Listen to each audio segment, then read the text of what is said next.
Your brother needs this more than you. Mom's voice echoed through my lab as she swept her arm across my workstation, sending years of carefully organized research crashing to the floor. My name is Sarah Mitchell, and this was supposed to be the proudest day of my life. At 28, I had just become the youngest recipient of the prestigious Newman Grant for my work in neuroscience. Instead of celebrating, I stood in silent horror, watching my mother systematically destroy my life's work while my father blocked the doorway, ensuring I couldn't interfere. My brother Kevin lounged against the wall, smirking as if this was all some twisted form of justice. He's trying again, Sarah. Mom continued, her designer heels crushing delicate glass slides beneath them.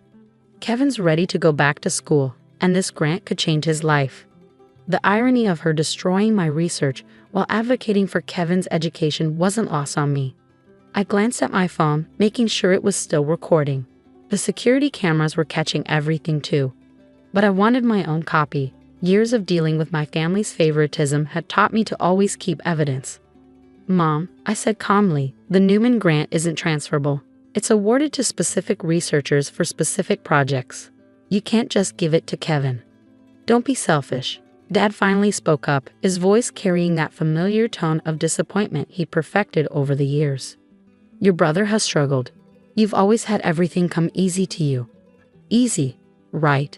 Because spending 8 years in rigorous research, working holidays and weekends while Kevin partied through 3 failed attempts at college was easy. Because earning this grant through merit and hard work while he expected it to be handed to him was easy. You don't even need this money, Kevin added, examining his nails with feigned disinterest. You already have a job here at the university. I'm the one trying to start over. Mom reached for my main research cabinet and something in me snapped. Touch that cabinet and I'll press charges. The room froze. My mother's hand hung in mid-air, her eyes widening in shock. In our family, threats were common, but they usually came from them, not me. You wouldn't dare, Dad growled, stepping toward me. We're family. Family doesn't destroy each other's work, I replied, my voice steady despite my racing heart. Family doesn't demand someone give up their achievements, and family certainly doesn't break into a secure lab to commit criminal damage. Break in, Mom scoffed. We used Kevin's old key card. I smiled then, and they must have seen something different in my expression because they all took a step back. Kevin's key card was deactivated 2 years ago when he dropped out the last time. Using it now constitutes unauthorized entry. Add that to the destruction of university property and attempted sabotage of granted research. You're bluffing, Kevin sneered, but I could see uncertainty creeping into his expression. I held up my phone, still recording. Try me. Mom's face contorted with rage. She grabbed the nearest speaker and hurled it against the wall. You ungrateful brat. After everything we've done for you.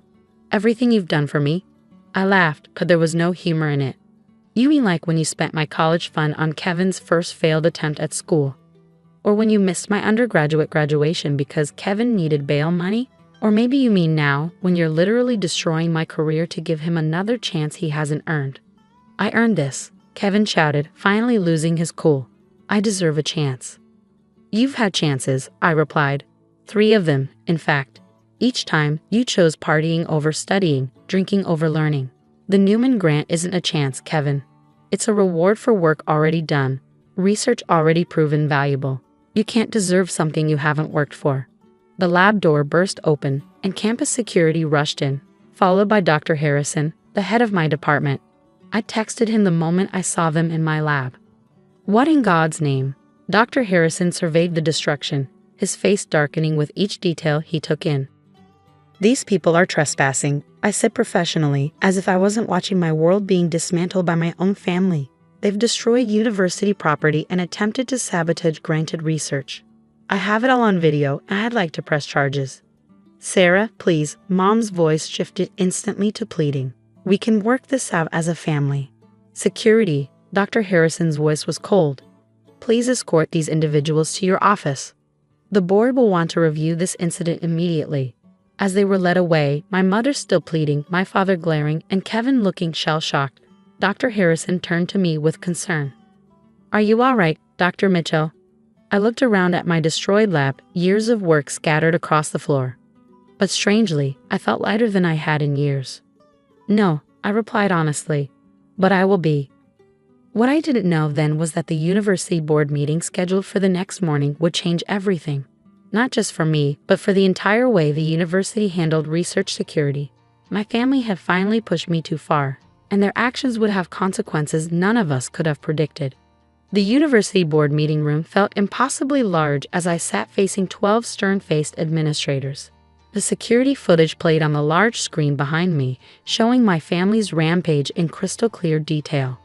My mother's shrieks, my father's intimidating stance, Kevin's smug indifference, all preserved in high definition. Dr. Mitchell, Dean Anderson spoke first, her voice sharp with concern.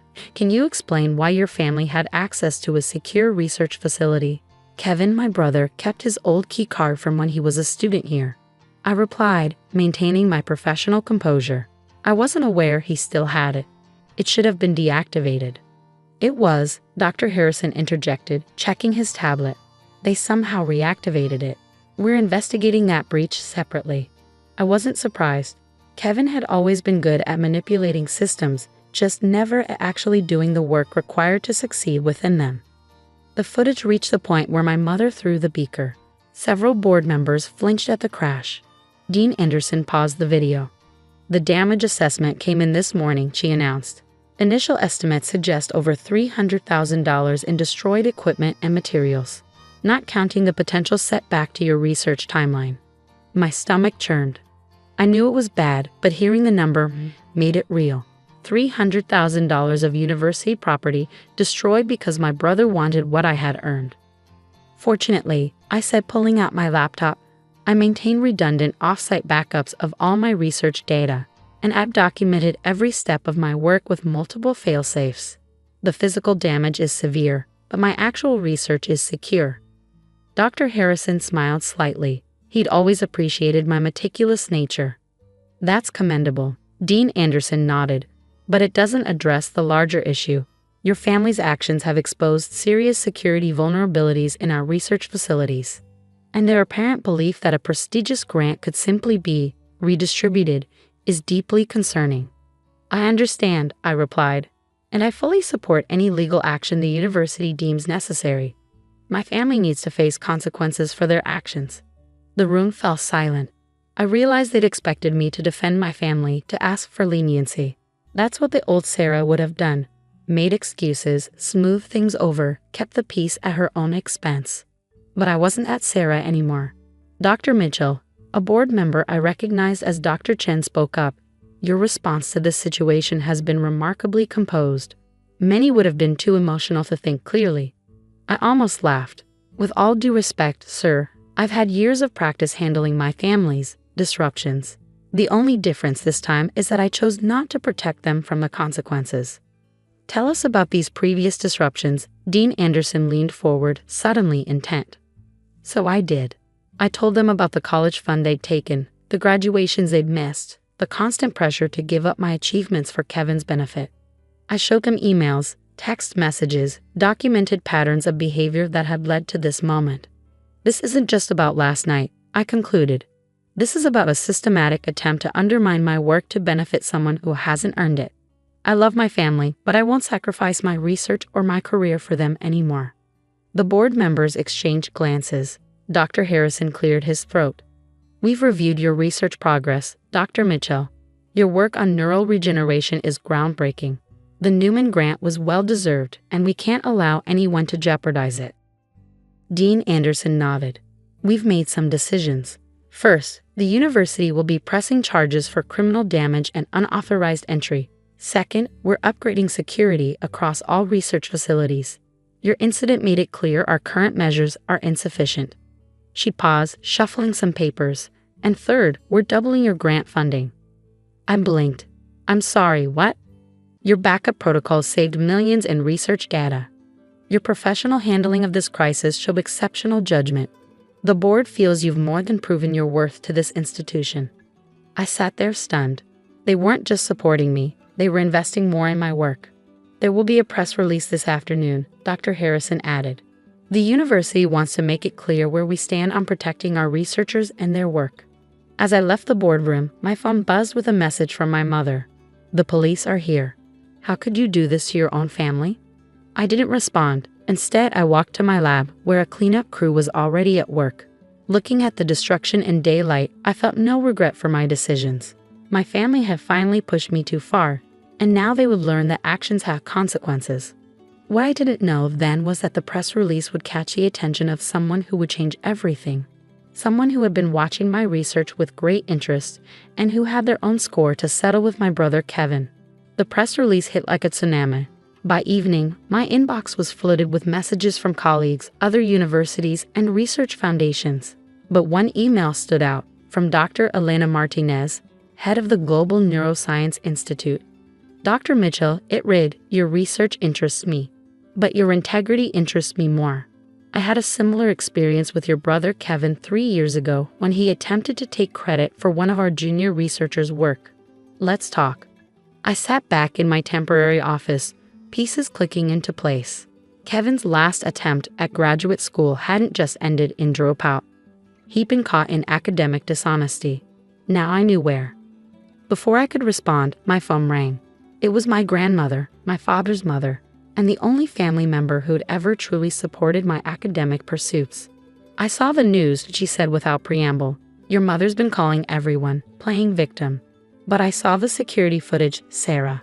It's time you knew something about your inheritance." My heart stopped. "Ron, your grandfather didn't leave everything to your father," she continued. "He left a separate trust for his grandchildren's education. Your father was supposed to tell you when you started college, but he used Kevin's half for his business ventures and kept yours hidden from you." The implications hit me like a physical blow. All those student loans I'd taken out, all those extra jobs I'd worked. There had been money for my education all along.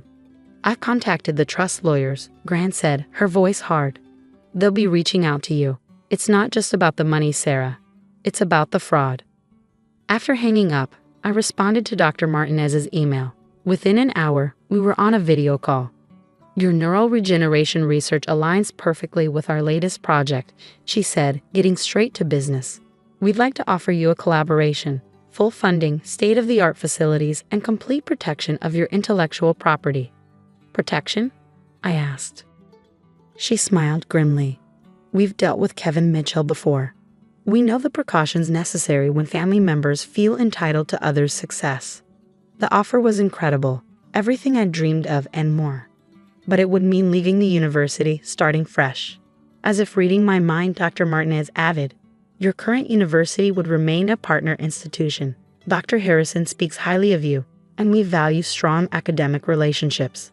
Later that day, as I was processing everything, security called. My parents were trying to enter the building again.